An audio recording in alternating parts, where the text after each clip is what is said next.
Class 11th के विद्यार्थियों, देखिए वार्षिक परीक्षा के लिए इकोनॉमिक्स का हम 5वां मॉडल पेपर कंप्लीट कर रहे हैं फुल सॉल्यूशन के साथ में।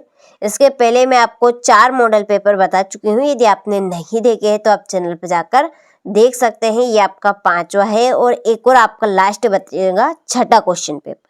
ठीक है, तो ये 6 मॉडल पेपर रहेंगे और यदि आपने इन 6 मॉडल पेपर को कंप्लीट कर लिए तो समझ लीजिए आप अच्छी परसेंटेज बना पाएंगे और प्रॉपर काम आपका इन 6 मॉडल पेपर में बन जाएगा। ठीक है, तो चलिए बिना टाइम वेस्ट के वीडियो को शुरू करते हैं। तो इसके पहले यहाँ पर निर्देश दिए हैं, स्क्रीनशॉट लेकर इनको एक झलक आप जरूर पढ़ें। ठीक है, इसके बाद ही आप पेपर पे जाएं।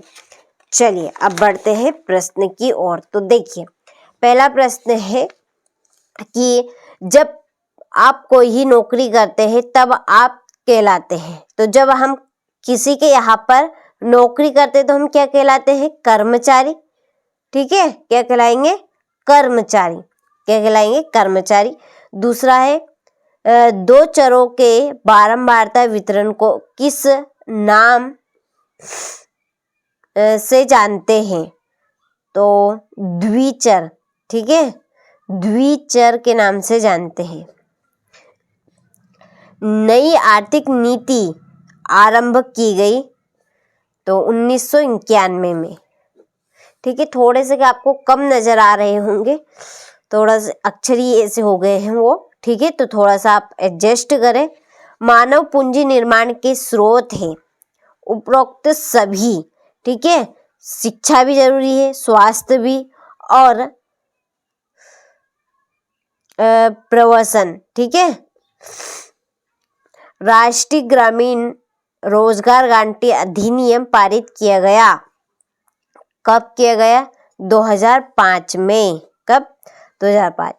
चीन में द ग्रेट लीप फॉरवर्ड अभियान कब प्रारंभ किया गया? तो ये 1958 में। कब? 1958 में। ठीक है, चलिए तो ये आपके हिंदी मीडियम वालों के हुए। अब इंग्लिश मीडियम वालों के देखिए, पहले का ए, दूसरे का सी, तीसरे का बी और चौथे का डी, पांचवे का ए और छठे का सी। चलिए हो गए। चलिए अब बढ़ते हैं अगले प्रश्न की ओर। तो देखिए पहला है स्थान के आधार पर आंकड़ों का वर्गीकरण खालिस्तान वर्गीकरण कहलाता है। स्थानिक। कौन सा? स्थानिक।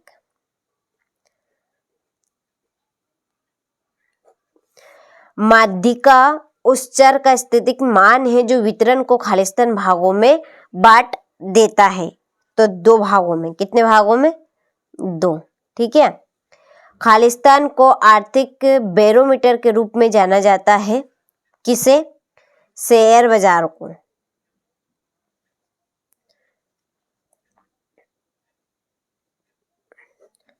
अगला है वर्ष खालिस्तान में शिक्षा का अधिकार कानून बनाया गया। 2009 में। कब? 2009। ग्रामीण विकास एक खालिस्तान शब्द है, व्यापक। अगला है पृथ्वी और समुद्र के वातावरण के औसत तापमान में वृद्धि को खालिस्तान कहते हैं। पृथ्वी और समुद्र के वातावरण के औसत तापमान में वृद्धि को खालिस्तान कहते हैं, ग्लोबल वार्मिंग।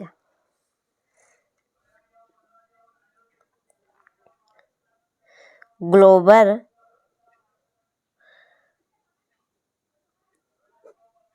वार्मिंग। ठीक है, चलिए स्क्रीनशॉट ले और कंप्लीट करें। इसके बाद ये आपके इंग्लिश वर्जन वालों के लिए। ठीक है, चलिए तो स्क्रीनशॉट आप बढ़िया से ले लीजिए और कंप्लीट कीजिए। चलिए जोड़ी की ओर बढ़ते हैं। तो देखिए पहली जोड़ी है श्रेणी में सर्वाधिक बार प्रकट होने वाला मान बहुलक।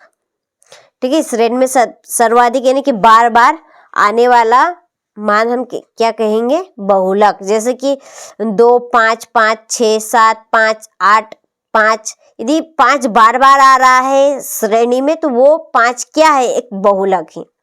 परास बटा विस्तार, परास बटा विस्तार है R equal L minus S, ठीक है। दूसरा है सह संबंध गुणांक का मान होता है, तो इसका मान होगा -1 से +1 के बीच में। आधार वर्ष सूचकांक का मान 100। TISCO की स्थापना 1907 में। चिपको आंदोलन हिमालय पर्वत, ठीक। चलिए, तो ये जोड़ी के नंबर आपके डल चुके हैं। स्क्रीनशॉट आप बढ़िया से ले और कंप्लीट करें। इसके बाद ये आपके इंग्लिश वर्जन वालों के लिए, ठीक है, आपके भी जोड़ी के नंबर यहाँ पे डाल दिए हैं। कंप्लीट अच्छे से करना है। देखिए, जितना हो रहा है उतना आपको हम करवा रहे हैं और हमारी एप्लीकेशन के ऊपर आपको प्रॉपर चीज़ें मिल जाएगी। यूट्यूब पर जितना हो रहा है उतना तो हम दे रहे हैं, लेकिन और एप्लीकेशन जो है ना उसके ऊपर प्रॉपर प्योर चीज़ें आपको प्रोवाइड करवाई जा रही है। यदि आप अभी तक एप्लीकेशन के साथ नहीं जुड़े हैं तो जुड़ जाइए। आपको देखिए क्या करना है एप्लीकेशन में जुड़ने के लिए, सिंपली आपको मोबाइल में प्ले स्टोर खोलना है। यहाँ पर चैनल का नाम सर्च करना है। चैनल का नाम क्या है, NCERT कोचिंग, ठीक है। ये NCERT कोचिंग इस तरह का इंटरफेस आएगा और यहाँ पर NCERT कोचिंग की ऐप ही आपकी खुल जाएगी। इसको आपको इंस्टॉल कर लेना है। इसकी बाद जो रजिस्टर करने की आगे की प्रक्रिया है उसके लिए हमने एक सेपरेट वीडियो डाल दिया है चैनल के ऊपर, वहाँ से आप देख लीजिए। इसमें आपको कुछ कंटेंट फ्री मिलेंगे, कुछ कंटेंट पे आपको पेड करना पड़ेगा, ठीक है, कुछ चार्ज लगेगा। तो आप समझ सकते हैं कि चार्ज क्यों लगे, क्योंकि प्रॉपर प्योर चीज़ें आपको हम देंगे पेड चार्ज वाले पे। तो जैसा आपको ठीक लगे, ठीक है, आप वैसा करें। हमारा तो कहने का था, ठीक है, हम तो केवल आपको कह सकते हैं, करना आपको ही है। आपको ट्रस्ट है तो आप करिए, ट्रस्ट नहीं है तो मत करिए, ठीक है। लेकिन कर किसके लिए रहे हैं हम, आपके लिए, ठीक है। तो आप जरूर इस बात पे ध्यान दें, गौर करें और अपने भविष्य उज्जवल भविष्य के लिए कामना करें। तो देखिए, ये हमारी NCERT कोचिंग की ऐप है, इसको इंस्टॉल कर लीजिएगा। और किसी भी तरह की आपको प्रॉब्लम आती है तो डिस्क्रिप्शन में नंबर दिए हैं, आप उन नंबर पर कॉल कर सकते हैं और जानकारी ले सकते हैं और किसी भी चीज़ के बारे में पूछ सकते हैं बिन झिझक, कभी भी, किसी वक्त भी, ठीक है। चलिए, तो अब बढ़ते हैं अगले प्रश्न की ओर। और इस क्वेश्चन पेपर की PDF भी आपको यदि चाहिए तो ये भी आपको एप्लीकेशन पर ही मिलेगी, ठीक है। तो इसलिए आप जुड़ जाइए और जैसे आपकी परीक्षा नजदीक आएगी थोड़ा सा चार्ज बढ़ जाएगा। अभी मौका है, कम चार्ज में आपका काम हो जाएगा, 200 से 250 में। देखिए, सांख्यिकी केवल मात्रात्मक आंकड़ों का अध्ययन करती है, तो ये असत्य बात है, क्योंकि सांख्यिकी केवल मात्रात्मक आंकड़ों पर ध्यान नहीं देती, वो गुणात्मक पे भी ध्यान देती है, ठीक है।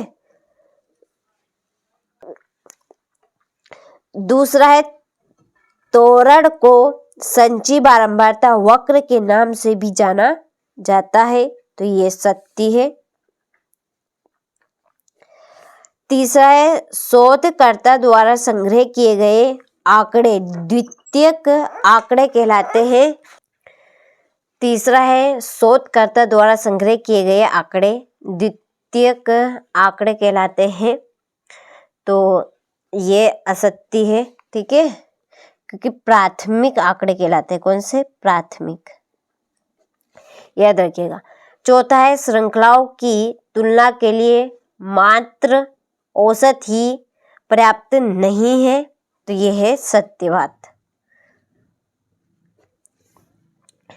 निजीकरण का तात्पर्य किसी सार्वजनिक उपक्रम के स्वामित्व या प्रबंधन का सरकार द्वारा त्याग से है, तो ये सत्य है।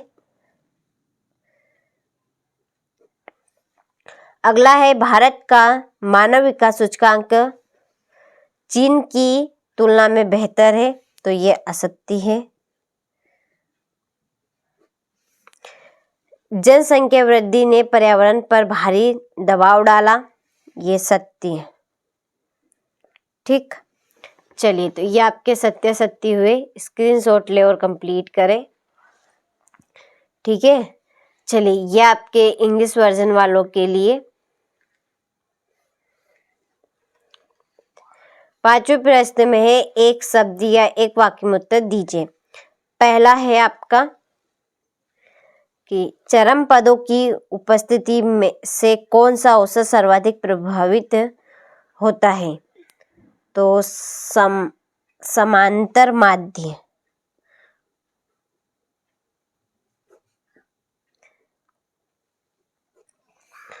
परिक्षेपण क्या है?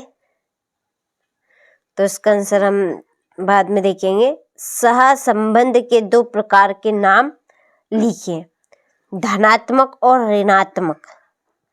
धनात्मक और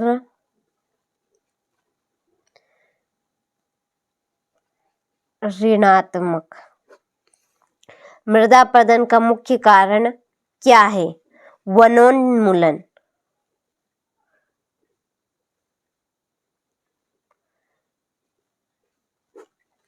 अगला है CNG का पूरा नाम क्या है? संपीड़ित प्राकृतिक गैस। संपीड़ित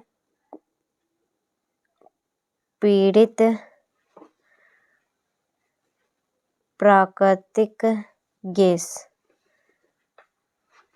ठीक, चलिए किस देश में एक बच्चे की निधि घोषित की गई? चीन में। ठीक है, कम से कम 2 भी, ठीक है, 2 से ज्यादा नहीं। HDI का पूर्ण रूप लिखिए। मानव विकास सूचकांक। मानव विकास सूचकांक। ठीक है, चलिए तो ये आपके एक वाक्य में उत्तर हुए, स्क्रीनशॉट ले और कंप्लीट करें। इसके बाद देखिए ये आपके इंग्लिश वर्जन वालों के लिए, ठीक है, यहाँ पे मैं नंबर डाल दिए है तो आप अच्छे से कंप्लीट करें। चलिए छठा क्वेश्चन है, उपभोग का अर्थ लिखिए। प्राकृतिक आंकड़े कैसे एकत्रित किए जाते हैं? राष्ट्रीय प्रतिदर्शक सर्वेक्षण संगठन क्या करता है? समांतर माध्य की विशेषताएं लिखिए और निम्न आंकड़ों से समांतर माध्य की गणना कीजिए। विस्तार की परिभाषा लिखिए। आर्थिक प्रणाली क्या है? भौतिक और मानव पूंजी में क्या अंतर है? ठीक, चलिए इसके बाद में है, स्वनियोजित श्रमिक किसे कहा जाता है? मानव विकास के विभिन्न संकेतक कौन से हैं? क्षेत्रीय और आर्थिक समूह के गठन के कारण लिखिए। देखिए आप इन प्रश्नों के आंसर की PDF लेना चाहते हैं तो जो हमने आपको लिंक बताई है, एप्लीकेशन का नाम बताया, उसको आप इंस्टॉल कर लीजिएगा, वहाँ पर आपको मिल जाएगी। ठीक है, ये आपका 17वां प्रश्न, स्क्रीनशॉट आप अच्छे से ले लीजिए और अच्छे से कंप्लीट कीजिएगा। इसके बाद में है 18वां प्रश्न, योजना के उद्देश्य के रूप में सामान्यता के साथ समृद्धि की व्याख्या कीजिए। 9वां प्रश्न, बहुलक को परिभाषित करते हुए इसके गुण व दोष संक्षिप्त में समझाइए। ठीक है, 21वां प्रश्न है, निर्देशांकों की अर्थशास्त्र में क्या आवश्यकता है? 22वां प्रश्न है, रिजर्व बैंक व्यापारिक बैंकों पर किस प्रकार नियंत्रण रखता है? ठीक है, चलिए 23वां प्रश्न है, भारत में मानव पूंजी निर्माण में मुख्य समस्याएं क्या है? ठीक है, चलिए तो आपने सारे प्रश्नों का अच्छे से स्क्रीनशॉट ले लिया होगा, अच्छे से कंप्लीट करें।